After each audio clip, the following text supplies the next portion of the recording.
了，我也不想活了。可是我要你们全家给江姐陪葬。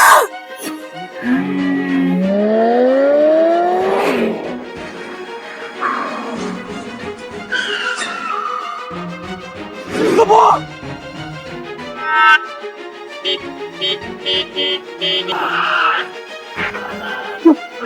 老婆不要！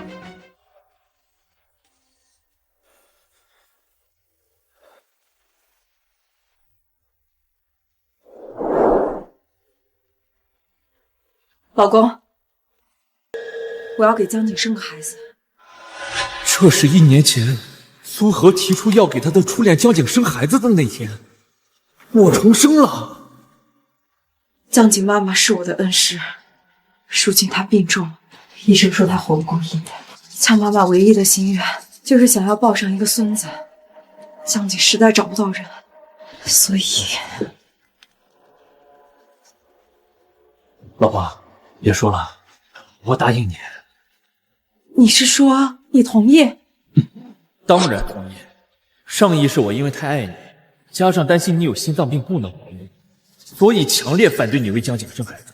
想不到最后你竟然把江景的死归咎到我身上，不仅拉上我，还让我全家一起为他陪葬。裴成，江景死了，你也不配活，你们全家都不配活。苏荷，既然你这么想替江景生孩子，哼，那我就成全你。老公，你是不是没听懂我的意思呀？听懂了，老婆，我知道江妈妈对你的重要性。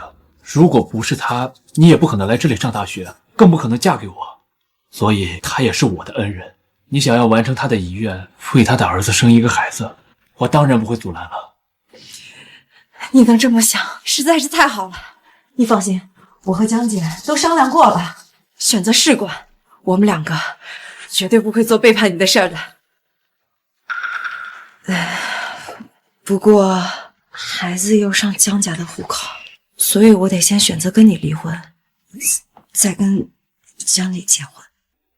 没关系，我会让人准备好离婚协议。只是这离婚冷静期需要1个月的时间。江妈妈现在病得这么严重，你和江景现在就可以为这件事情做准备。太好了，老公，你真的一点都不介意吗？介意，当然介意。这个世界上哪会有男人不介意自己的老婆替别的男人生孩子这件事儿？况且我曾经那么爱你，害怕你有心脏病怀不了孩子，我还为你做过结扎手术。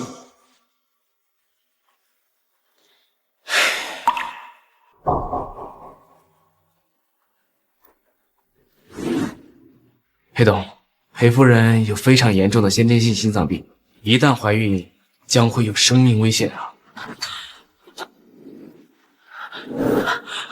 老公，我不想死。老婆，你放心，我会为你去做结扎手术，保证你这辈子都不可能怀孕。你放心，只要你想做的事情，我都会支持你。不过，我就是担心你这个身体能不能撑到孩子生下来，所以你一定要答应我，照顾好自己。太好了，江姐知道这个事情一定会很高兴的。我现在就找她做试管。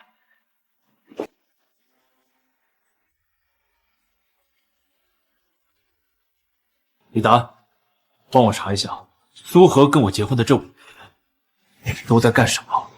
是，裴总。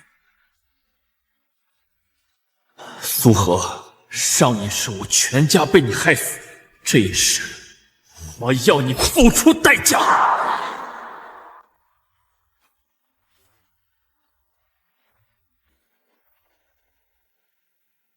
裴总，医院那边已经证实了，夫人已经怀孕1个多星期，并且是自然受孕。自然受孕？这是我们的人拍到的，夫人与江景出入酒店的照片。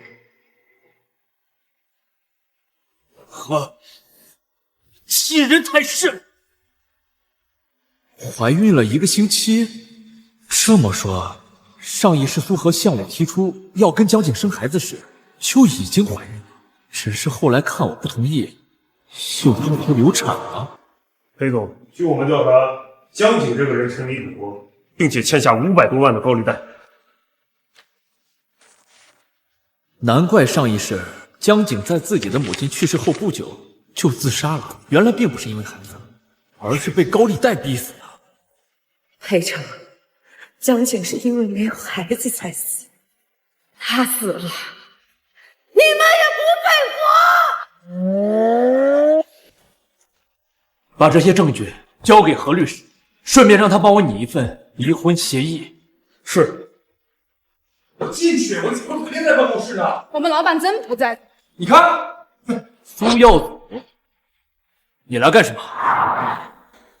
你看，我姐夫在吗？小骗子！姐夫，你来干什么？姐夫，我有个好事要告诉你。看这个。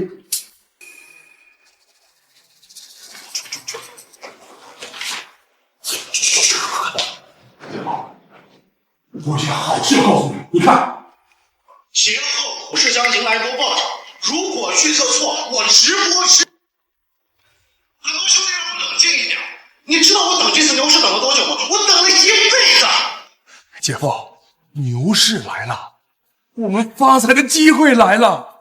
这样，姐夫，你给我拿500万，我去开市，到时候赚钱了，我们3期开。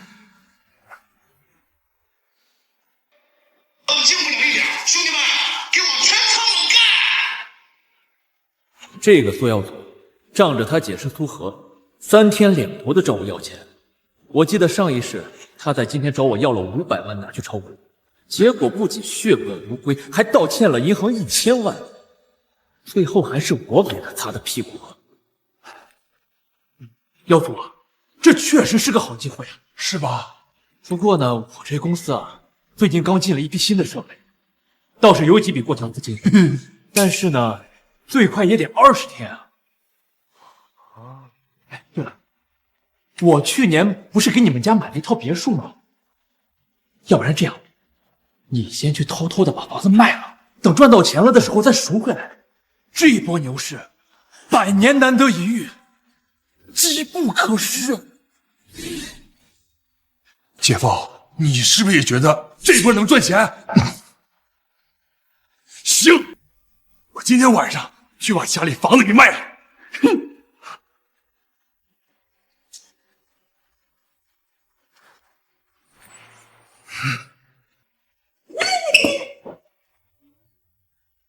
苏荷，花在你们家人身上的钱虽然要不回来了，但是我也不会让这笔钱落在你们苏家身上。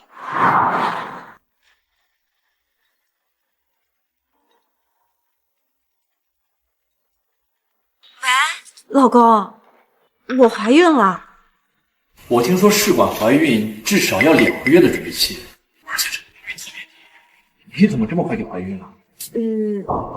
嗨，是因为我之前闲的时候做过试管嘛，所以这次就跳过了准备期。老公，我先不跟你说了啊，我今天约好跟闺蜜一起庆祝的，我今晚就不回去睡了啊。好，那你。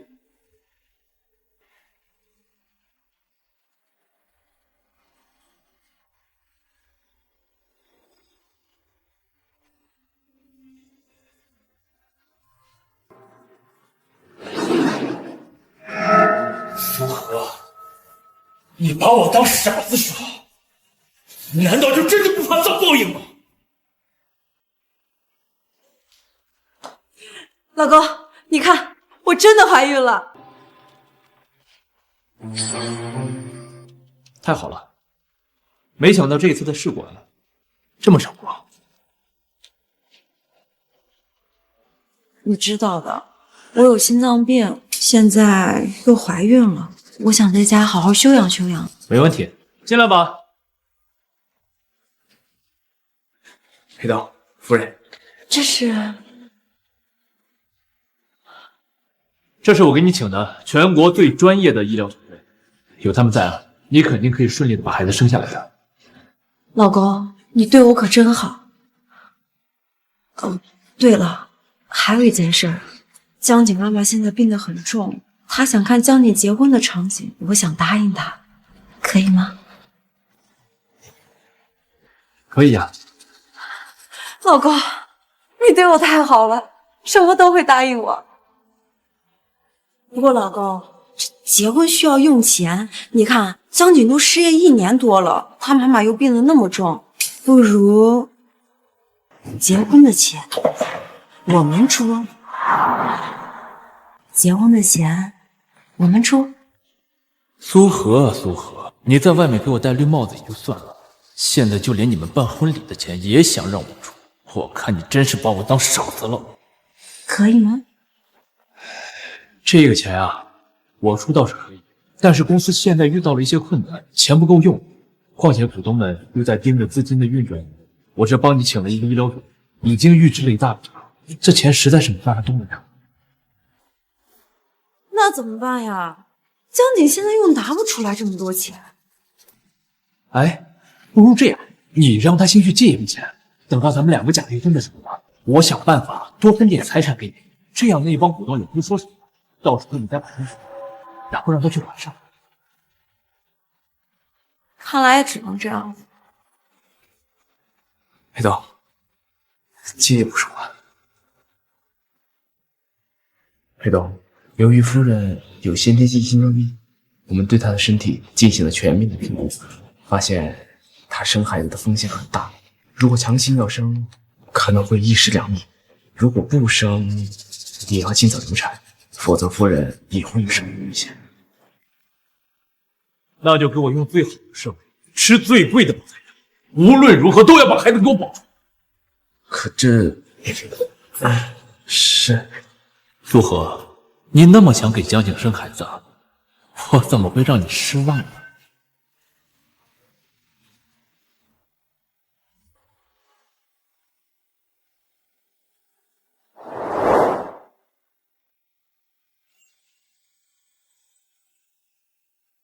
让我们恭喜这一对新人！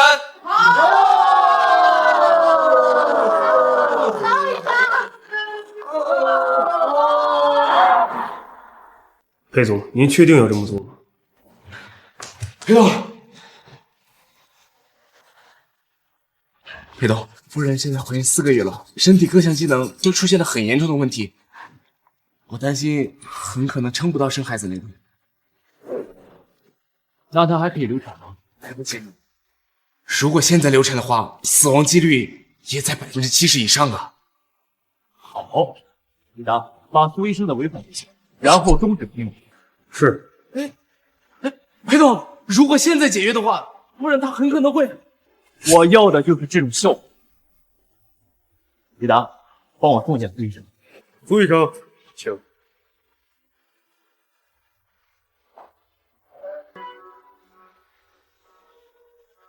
苏荷，咱们签离婚协议吧，要不然你跟江景的孩子没法上户口。枉撒了这么久，也是时候把账算清楚。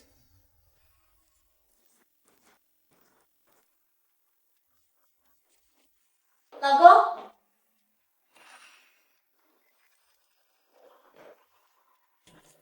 苏荷，我想了一下，为了能够让你跟江景的孩子上户口，咱俩还是赶紧把离婚协议签了。对，得赶紧签了。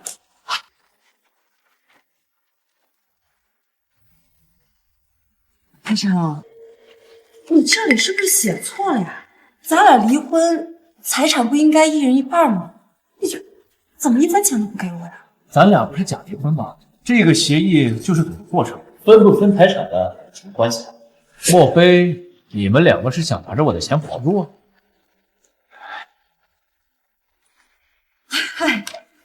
阿成，瞧你这话说的，我只是觉得咱们凡事应该算清楚一点嘛。好，那咱们就算清楚。你婚内出轨，我让你净身出户，没毛病吧？你婚内出轨，我让你净身出户，没问题吧？阿成，说这话是什么意思呀？当初不是你答应我给江景生孩子的吗？这怎么能算出轨啊？我是答应过你，可我答应的是让你们做试管移植，我从来没有答应过让你们两个人自然受孕。你们两个人背着我都睡在一起，如果这不算出轨的话，那什么才算出轨？哦，对了，我这里有一份你的孕检单。上面显示的日期是我答应让你给江景生孩子之前，你就已经怀孕了。我要是没有说错的话，你们这对狗男女早就搞到一起了吧？不是，裴先生，你能不能有点素质，不要把话说这么难听啊？现在嫌我说话难听了，你们做这些龌龊事的时候，怎么就不嫌难看呢？想要素质啊？对不起，对待你们这种没有素质的人，我只会说没有素质的话。老汉，裴成，是你答应我给江景生孩子的，我什么时候生怎么生的，有那么重要吗？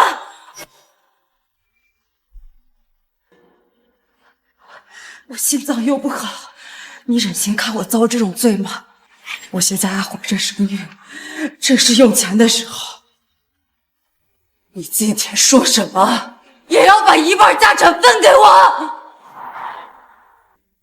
那我要是不分呢？那你还是不是个男人？假离婚分一半财产都是我们之前说好的。江景为了婚礼已经借了一大笔钱了，他借的钱怎么办？你说过的话怎么能不算数呢？我是答应过要跟你分家产，不过那是因为我不知道你们两个背后搞的那些恶心事儿。至于他借的那些钱，就让他自己慢慢还吧。可江景都失业了，他怎么能还得起这么一大笔钱呢？那我就爱莫能助了。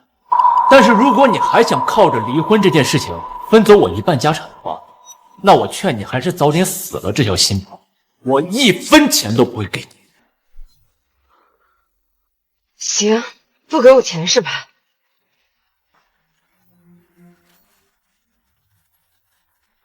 那这字儿，老娘不签了！我告诉你，我要是不跟你离婚，我就还是裴夫人，裴家的钱我就有权使用。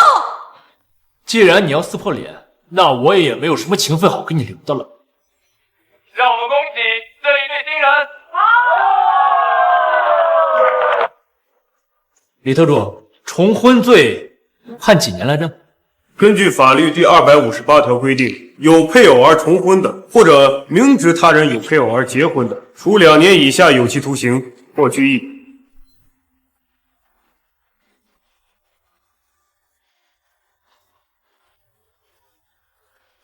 不好，我还给你准备了很多备份，你不签，我就向法院提起诉讼，你重婚。裴成，我说你之前怎么什么都答应我了，原来在这儿等着，真无耻！论无耻，我跟你们两个比起来还差得远呢。苏小姐，签不签，你自己看着办。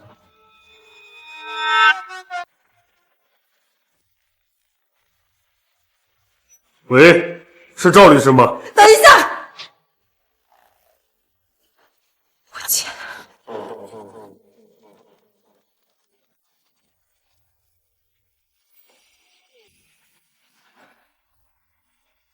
裴成，你既然把事情做这么绝，我这辈子都不会原谅你了。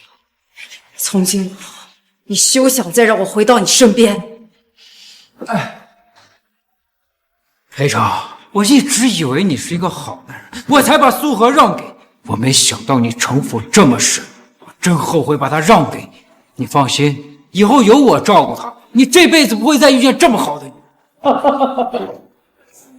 好，那祝他也早日给你戴上绿帽子。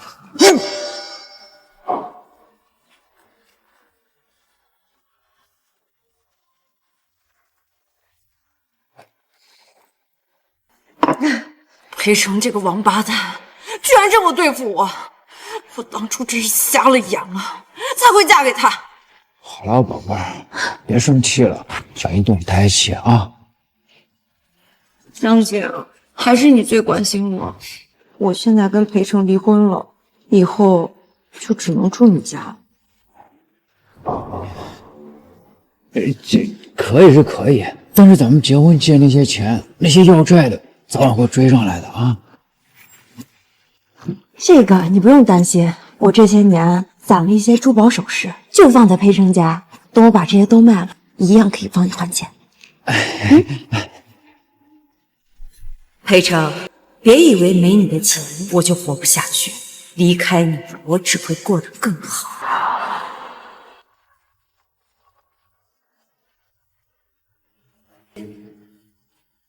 宝贝儿，这些都是你的呀。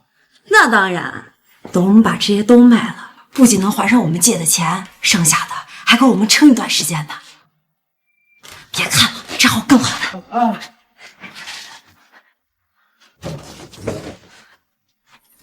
别愣着了，跟我一起装呀！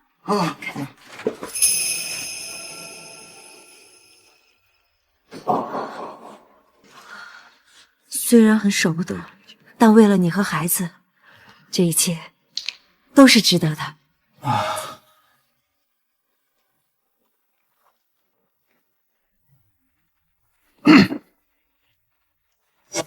陆小姐，这些东西您不能拿走。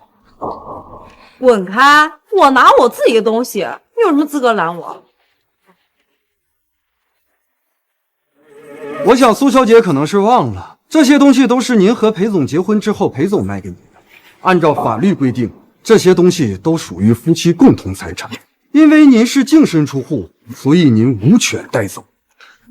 如果我说我非要拿走呢？不好意思，那我只能以入室盗窃报警。由于您带走的东西价值巨大，到时候您可能会面临20年以上的监禁。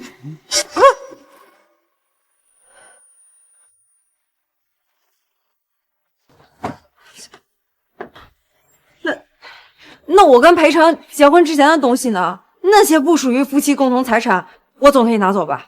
当然了，我已经派人帮苏小姐把东西都找出来了。如果你想要的话，完全可以带走。什么态度？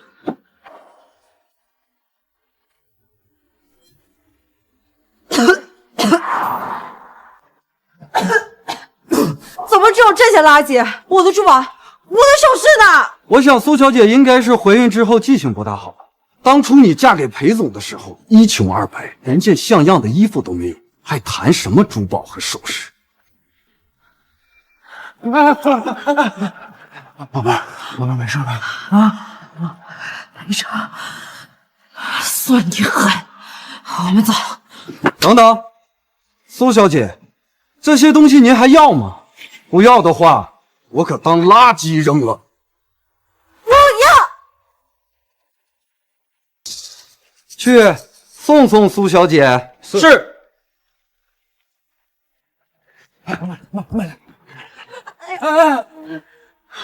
宝宝，那我们现在怎么办呀？裴成这个王八蛋，为了挽回我，他真是煞费了心机。不过他还不知道，我们俩刚结婚的时候，我偷偷的给我妈和我弟塞了不少钱。只要咱们把这些钱要回来，一样够我们一家3口生活。好，把手机给我。哎。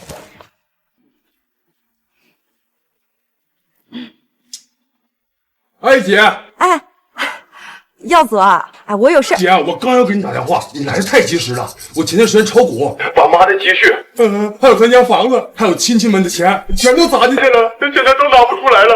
你赶紧给我转100万救急，要不然咱家别墅就得被拍卖，到时候我和妈都得睡大街呀。你说什么？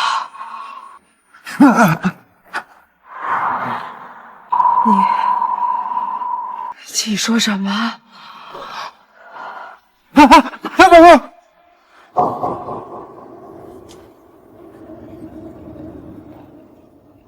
裴总，苏小姐果然来家里了。我已经按照您的吩咐，什么东西都没让她带走。不过苏小姐一气之下在门口晕倒了。您要不要？你什么都不用做，江警会把她送到医院的。你做得很好，我会给你加工资的。谢谢裴总。哼，苏荷，别着急，现在好戏才刚开场。小夫，这出大事了，钱全部套死了，坐在这赌家门口的人瞅着给我揍着。你赶紧给我拿500万，要不然你小舅子就要让人打死了。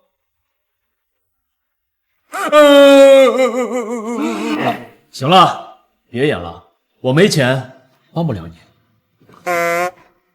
没钱？你真有没意思啊，姐夫！你真当我傻呢？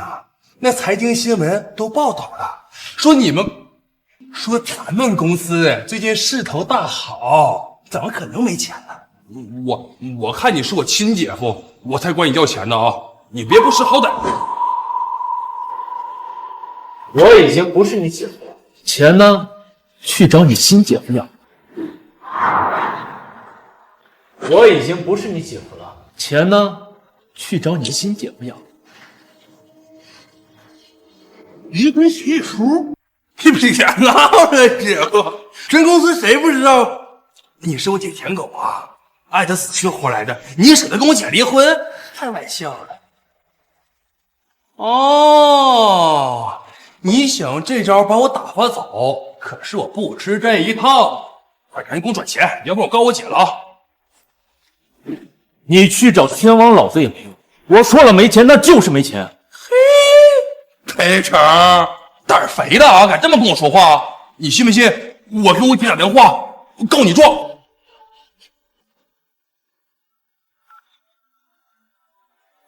您好，您拨叫的用户暂时。您好，您拨叫的用户暂时无法接通。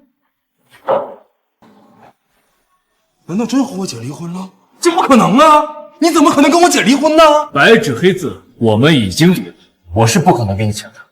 赶紧给我滚！净身出户！裴成，你什么意思啊？1分钱不给我姐，我姐白给你过这么多年，我不管！离婚，你必须分我姐一半财产，要不然我跟你没完！或者你帮我把炒股的窟窿堵上，我心情好，就劝你俩复合。我屋里有个精神病，一直在问我要钱，赶紧过来把他清理出去。精神病？哪有精神病啊？把他给我清理出去。哎，姐夫，你放手，那是我姐夫。哎，姐夫，哎，放开我！姐夫，我不是跟你说过吗？不许苏家的人再进公司。他是怎么进来的？裴总，是苏小姐当保安队长的二舅放进来的。名单上这些人都是您和苏小姐结婚这么些年，苏小姐通过您的关系往公司里安排的亲戚。这么多，想不到上一世的我竟然能容忍这么多苏家人在我身上吸血。明天一早把名单上的这些人从公司给我全部清理出去。是。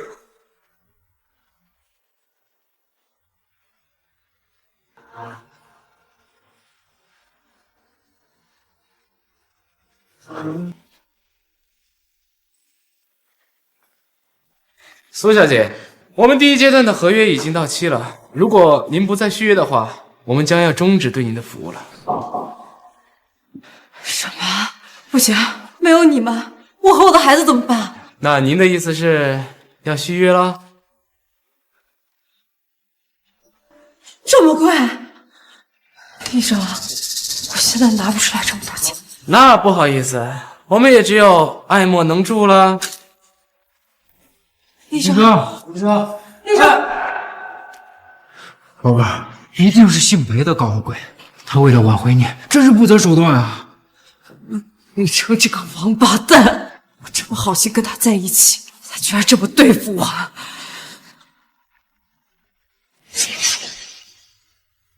他把我拉黑了，他就不怕我再也不理他了吗？你要不理谁？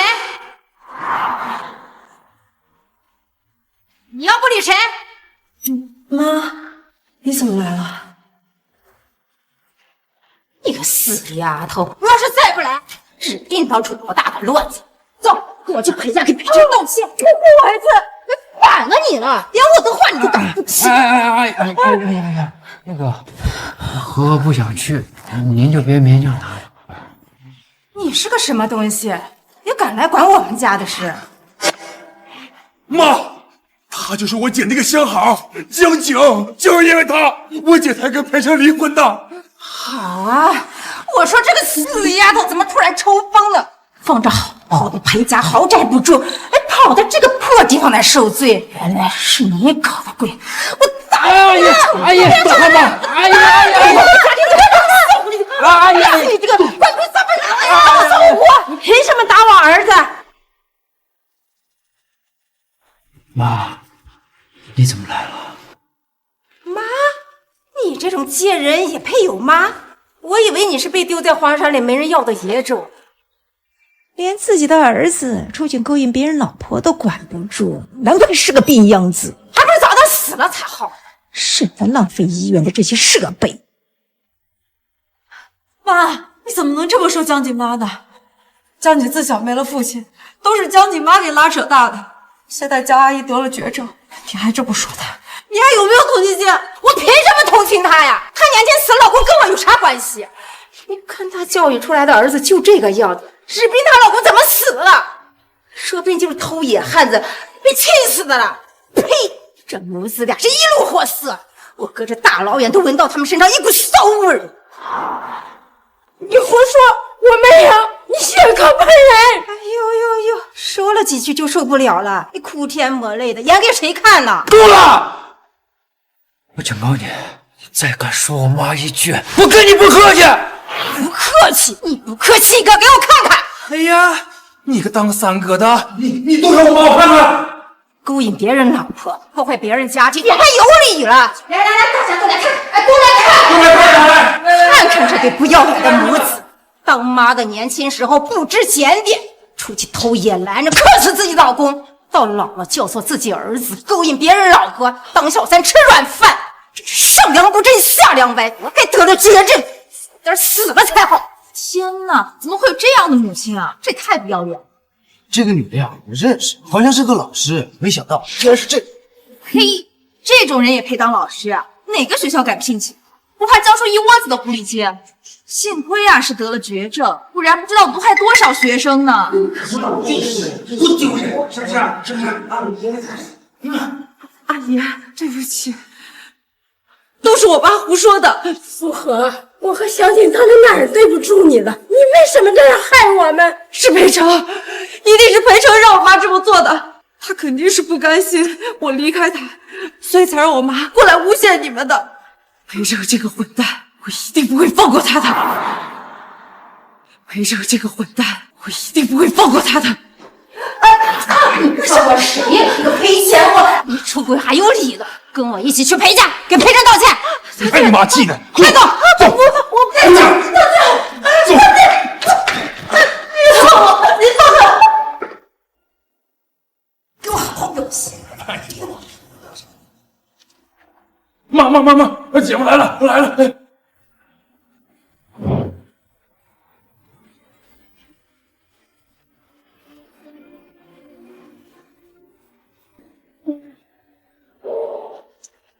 哪儿？姐夫，是你们来干什么？裴成，你别装蒜了，当初不是你要跟我离婚的吗？那你又让我妈去江景的医院闹是怎么回事？我告诉你，你要是试图用这种方式来挽回我的话，我劝你还是死了这条心。你这样只会让我觉得你很恶心。这丫头，别再敢胡说！小陈，你跟和和的事情，药组已经告诉我了，都是那个叫江景的家伙搞的鬼。我们已经替你收拾过他了。那个和和他已经保证了，再也不联系你，就原谅和和吧。就是啊，姐夫，我妈在医院把那个江景还有那个病鬼老妈骂得狗血淋头，她保证以后再也不骚扰我姐了。说什么呢？小陈，男人嘛，大度一点，夫妻过日子难免不吵架，这床头吵架，床尾就和好了，你就原谅苏荷了吧。就是。是啊，小陈，那和和都已经坦白了，他跟江景是清白的，他们俩什么都没发生。既然妈已经替你出气了，你就大度一点，别生气了，就跟和和你复婚吧，我不。我不生气。你看，还是我姐夫好。但我也不可能跟他复婚。小陈，你是个男人，男人就应该包容呀。他们俩什么都没有，你怎么还斤斤计较呢？什么都没有，你确定？那苏荷肚子里的孩子是谁的？那苏荷肚子里的孩子是谁的？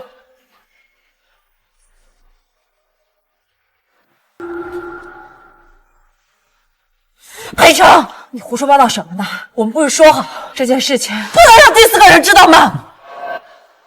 我觉得你妈还是要有知情权的。阿姨，你知道吗？你的女儿当初跟我离婚，就是为了给江景生孩子。你们也别劝我再跟她复婚了。我觉得你们还是赶紧劝劝她，把孩子打了吧，要不然我怕她后期身体扛不住啊。什么？他说的真的假的？妈，你听我解释。我跟你是活腻了，你有心脏病还要怀孕，你怎么不干脆去死了？我就没有做母亲的权利吗？那也不能随便给孩子找个野爹。小陈这样有钱人你不要，偏偏要去找那群穷鬼。我不允许你这么说江姐，他就是怀才不遇，他要是有机会的话，肯定被裴胜抢。他妈的30了还怀才不遇，哭！小陈。小陈，你放心，我们已经把他肚子的野种打掉，你就原谅他这一次了，不要跟他离婚。你凭什么认为我还要一个怀过别人孩子的女人？你凭什么认为我还要一个怀过别人孩子的女人？行，就算你要离婚，你也不能1分钱不给我女儿吧？我女儿嫁给你这么多年，没有功劳也有苦劳。按照法律，就算他出轨，你也不能让他净身出户，你也必须分给他一部分家产。就是啊，裴成，我姐只不过是犯了全天下女人都会犯的一个错误。当初可是你死乞白赖说让她嫁给你的。我姐除了出过轨，也没做过什么对不起你的事嘛。你白嫖这么多年，1分钱也不给她，这也说不过去吧？耀子说的没错，裴晨，你今天要不和和复婚，要不分一半家产给他。我要是都不选了，这份净身出户的离婚协议可是苏荷亲自签的。你们现在又来找我要钱，不觉得可笑吗？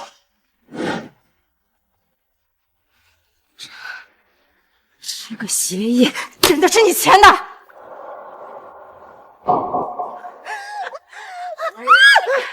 你个死丫头，离婚有这么大的事情，你为什么不跟家里人商量？要祖炒股，全部的存款都赔了进去。要是再拿不出来钱，我们全都要洗大钱，你知道吗？睡马户也是苏耀祖害的，跟我有什么关系？你要要钱，你找他要啊！你敢他妈顶嘴呀你！我打死你！你松手！你松手！就笨你！哦，对了，我一开始没打算离婚的，是苏荷主动提出来的。她说她要给肚子里的孩子上户口，这个孩子必须姓江。你是个赔钱货！老苏，肚子的野种打掉！好嘞，妈！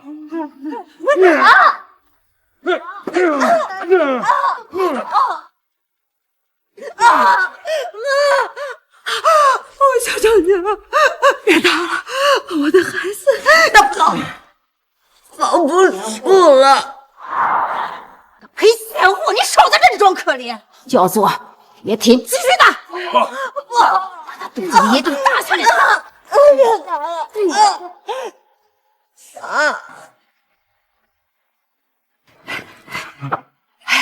小陈，你看我已经让耀祖替你出气了。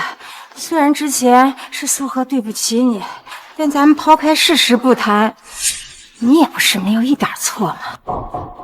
你现在还小，你不知道原配对于一个婚姻有多重要。这离婚是2个家庭的事情，不如让我跟你父母谈谈。不用跟我的爸妈谈，去跟我的律师谈吧。不过我也奉劝你们，不要白费力气。如果你们从我这里能够拿到1分钱，那我就不姓裴。裴成，你做事不要太绝。当初是你说的100年一遇的牛市，我才拿大家的钱去炒股的。现在赔了钱，你想全身而退，门都没有。今天不把钱还回来，我们跟你没完。就是，要不是耀祖说你一看好这波行情，我怎么可能借钱给他去炒股呢？你赶快还钱给我吧！这么大公司老板，自家亲戚的钱都要骗，脸都不要了，赶紧还钱，要不然我们跟你没完！赶紧还钱，还给我们！吴爷吗？这里有人闹事，赶紧过来！哎，干什么？你干什么？你干什么？干什么？带走！裴成，你给我等着，今天这事我们没完。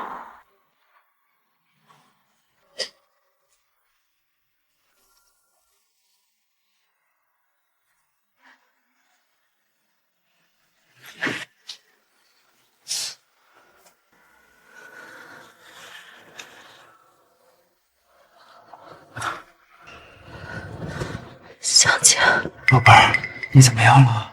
孩子3日是抱出了，但医生说，要想把孩子生下来，至少还需要150。什么？那个，我妈那儿都是有80多万，但那是她做手术的钱。再说了，那些钱也不够，是不是啊？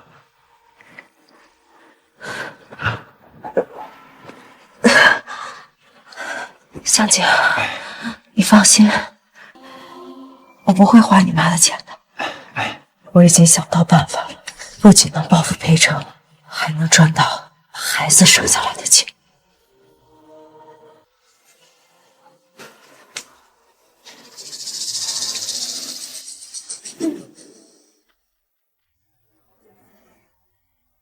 大家快来看看呀！裴成他不是人啊！我有心脏病，他还替我生孩子。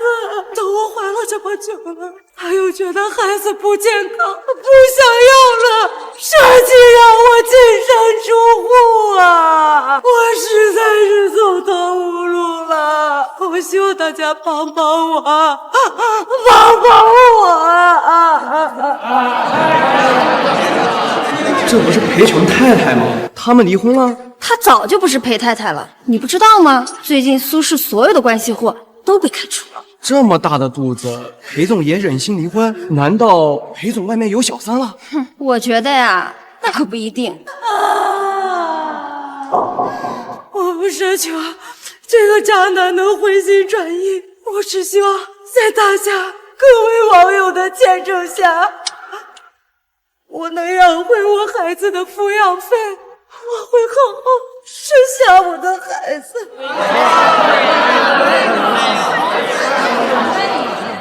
裴总，不好了，苏小姐开直播骂您，都上热搜了。苏小姐现在把事情闹得太大，现在所有人都认为是您抛弃了她，合作商那边电话都打爆了。您说，我们是不是要先报个警？不用，什么都不用做。可是合作商那边怎么办？1个月，告诉他们给我1个月的时间，我一定可以给他们一个满意的答复。如果还有人继续纠缠，那就跟他们讲合作关系。是，苏荷，既然你想玩，那我就再陪你玩玩。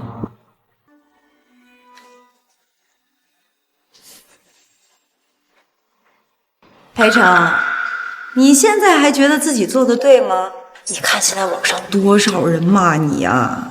这样吧，你如果把钱给我，我就把视频删了，怎么样？白日做梦吧你！我这辈子都不可能再给你钱。裴成，你知道我现在在网上有多火吗？好多公司都在找我直播带货。哎，现在带货主播多赚钱，不用我提醒你吧？我是看在咱俩之间的情谊上才……那还真是谢谢你了。不过，我不需要。好，裴成，我告诉你，我现在粉丝有几十万，他们会给我撑腰的。而我和江姐借的钱也马上就能还上，我们一家3口马上就能过上幸福的日子了。而你呀，就等着被网暴吧。我要你的公司破产倒闭，我要让你爸妈没脸出去见人。苏荷，你真以为靠着恶意剪辑和伪造的文案就可以只手遮天了是吧？你的那帮粉丝还不知道你出轨的事情吗？你现在的流量是怎么来的？你心里真的没点数吗？我就算说的夸张一点又怎么样？我怀孕被你赶出家门，那也是事实，你再怎么狡辩也没用。再说了，这件事说到底还是你丢人。你难道就没想过我为什么愿意给江景生孩子，不愿意给你生啊？那是因为你贱。裴成，你到现在还执迷不悟，我最后再问你一遍，你愿不愿意赔钱？我还是那句话，想要钱没门儿。好，那既然如此，你就别怪我不留情面，咱们走着瞧。裴总，我们真的不要起诉他吗？不用。苏荷，水能载舟，亦能覆舟，这个道理你不懂啊。既然你想让全天下人都知道这件事，那我就容你把事情再搞得大一点。我正好想看看你是怎么被自己亲手击血的水花淹死的。主播，哎，婆婆，你说咱们这么造谣裴成，如果他生气了，会不会曝光怎么样？他要敢曝光，早就曝光了。裴成这个人死要面子，被戴绿帽子这么丢人的事儿，他肯定不敢说。是。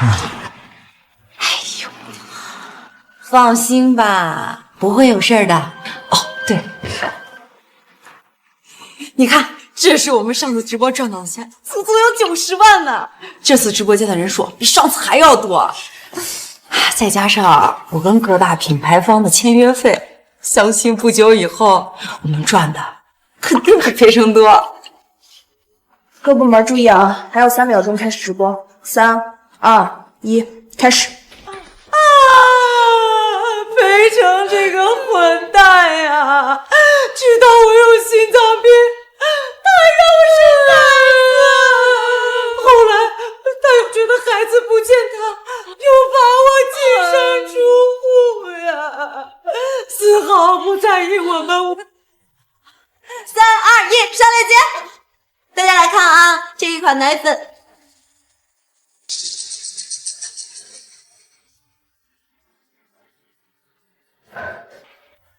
发生了什么？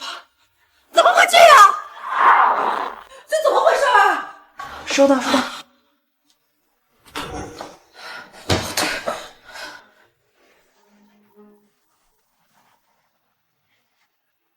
苏荷婚内出轨，初恋江景，刷裴成的钱办婚礼，肚子里的孩子也是江景的。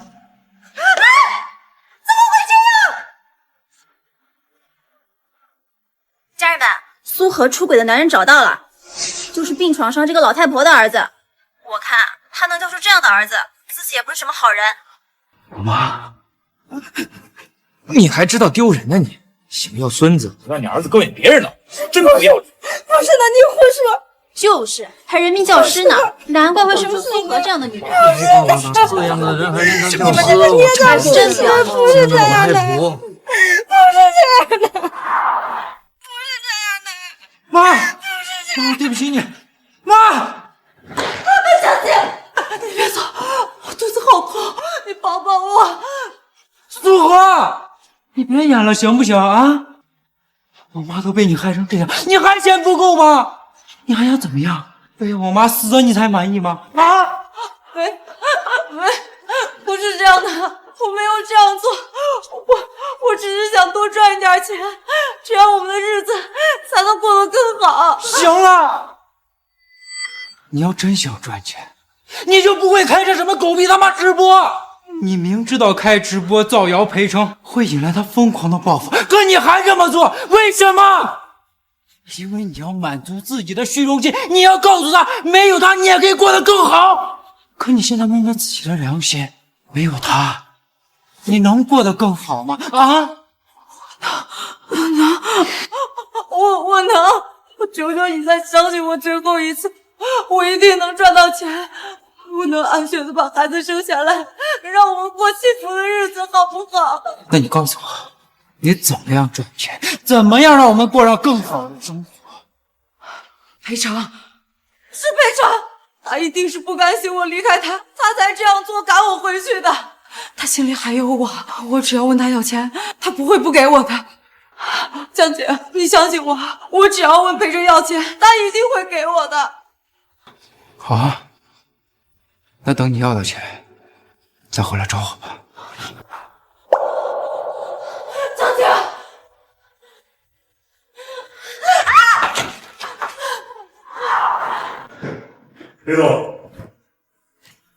裴总，一切都不出您的所料，我们一把苏荷出轨的消息爆料出去，您的风评立马得到了扭转。现在网上所有人都很同情您的遭遇，并且对之前遭受的网暴深感歉意。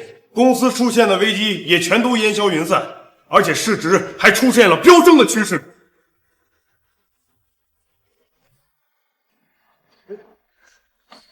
裴成，苏荷，你是不是疯了？裴成，你这样做对你有什么好处？你知不知道，就是因为你的曝光，我和江姐，我们两个受到了多大的伤害？我当然知道，我要是不知道，我能曝光吗？我要的就是这种结果。我一下子我签了上百家品牌方，违约金加起来都有上亿了。裴成，必须给我们违约金和精神损失费。这些话是谁教给你的？是江景吧？这就是你找的好男人，出了事情他让你一个人扛着，他躲在背后看热闹是吧？你也别在我这件事情的前因后果你很清楚，你们把我害得有多惨你也清楚，我不可能再给你们擦屁股。我知道这件事情是我做的不好，我现在该受的惩罚我也受到了，我该遭的网暴我也遭到了，我怎么还得上这么多的违约金呀？你就看在我们结婚5年的份上，你帮帮我好不好？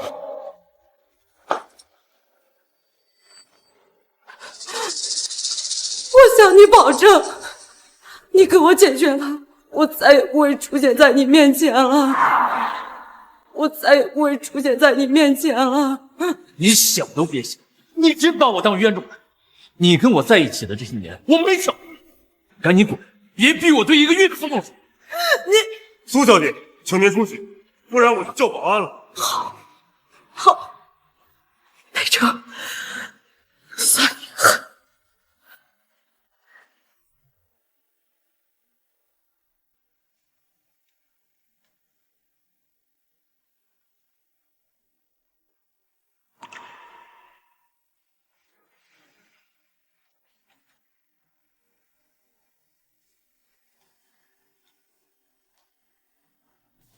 江姐，对不起，我没能要到钱，但我保证，我以后一定。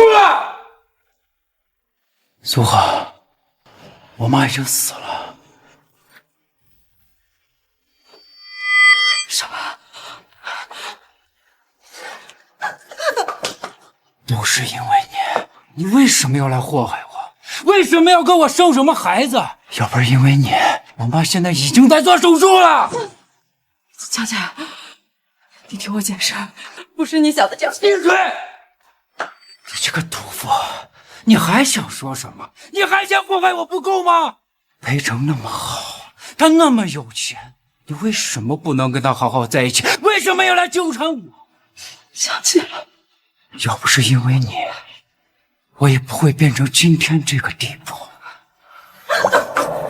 苏荷，你给我听好，我从来都没有爱过你，我恨你，我恨死你了！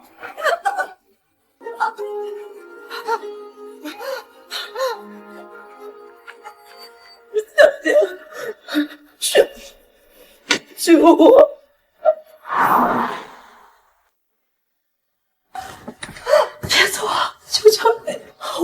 因为你才变成这样的，你不能不夸我。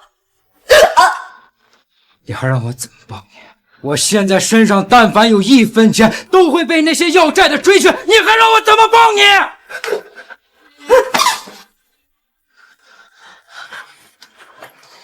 江姐，求求你！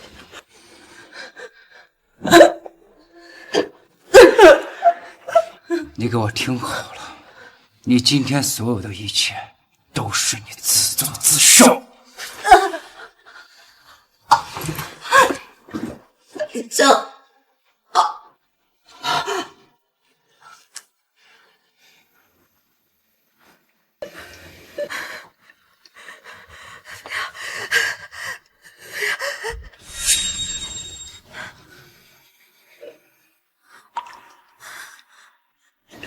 公，你来了，我就知道你不会抛弃我。别乱叫，咱俩早就离婚了。阿成，我知道你还在生我的气，你会帮我的，对不对？我现在因为肚子里的孩子病得很重，阿成，你会出钱帮我治的，对不对？你还爱我，对吗？我想你保证我，等我好了以后，我绝对不会跟任何人搞暧昧，我会一心一意的爱你。可惜啊，我早就不爱你了。我今天来这里，就是为了看你的下场。我不相信，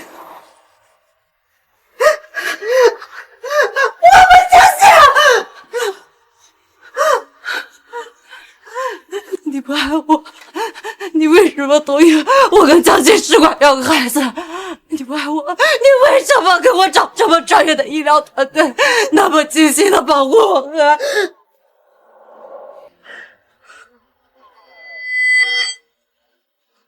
我明白了，